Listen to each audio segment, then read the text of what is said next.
Hi friends, అందరూ ఎలా ఉన్నారు? నేను బాగున్నానండి. ఈరోజు బ్లౌజ్కి ఫ్రంట్ పార్ట్లో డాట్స్ ఎలా పెట్టాలి అనేది ఈరోజు చూపిస్తున్నానండి. ముందుగా డాట్స్ పెట్టడానికి మార్కింగ్ చేసుకొని ఉంటేనే చాలా ఈజీగా కుట్టగలమండి. నేను చూపిస్తున్న విధంగా ఫ్రంట్ పార్ట్లో ఫస్ట్ డాట్ అండి, అది చూసారా? నేను మార్కింగ్ చేసుకోవడం వల్ల చాలా ఈజీగా కుట్టేయగలిగాను. చూడండి, మీరు కూడా అలాగే చేయొచ్చు. సెకండ్ డాట్ ఇది చూసారా?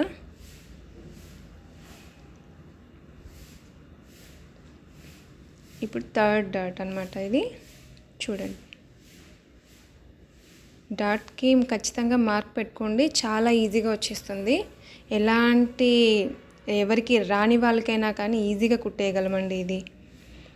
నెక్స్ట్ డాట్స్ తర్వాత క్రాస్ బెల్ట్ ఎలా కుట్టుకోవాలి అనేది ఈరోజు చూద్దాం. మళ్ళీ క్రాస్ బెల్ట్ అంటే నార్మల్గా కాకుండా ఎటువైపు చూసినా ఖర్చు కనబడకుండా,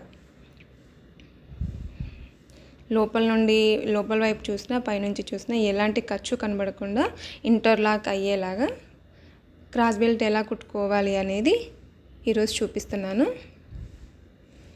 చూడండి, ఫస్ట్ లైనింగ్ సైడ్ ఉన్నదాన్ని బ్లౌజ్ ఫ్రంట్ పార్ట్కి అటాచ్ చేసి కుట్టాలి. చూసారా? నెక్స్ట్ ఎలా ఫోల్డ్ చేయాలి అనేది ఈరోజు చూడండి. అది ఓన్లీ ఫ్రంట్ పార్ట్ని మాత్రమే ఫోల్డ్ చేయాలి, క్రాస్ బెల్ట్ని కాదు. ఓకే, అది వదిలేసి, ఆ స్టిచ్ వరకు వదిలేసి మధ్యలో పెట్టేసి క్రాస్ బెల్ట్కి రెండు వైపులా అటాచ్ చేసేసి కుట్టేసేయండి. చూస్తున్నారు కదా ఈ వీడియోలో, సేమ్ అలాగే కుట్టేయండి.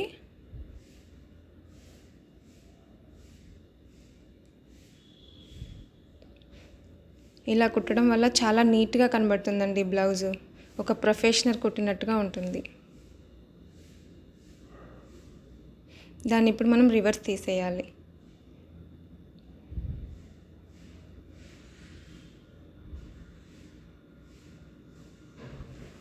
చూస్తున్నారు కదా ఎలా తీయాలి అనేది.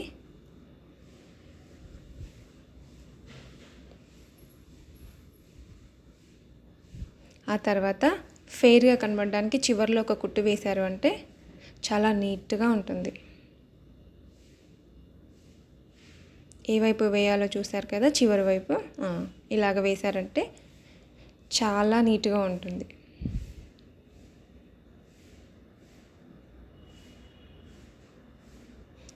చూడండి ఇప్పుడు ఎలా వచ్చిందో.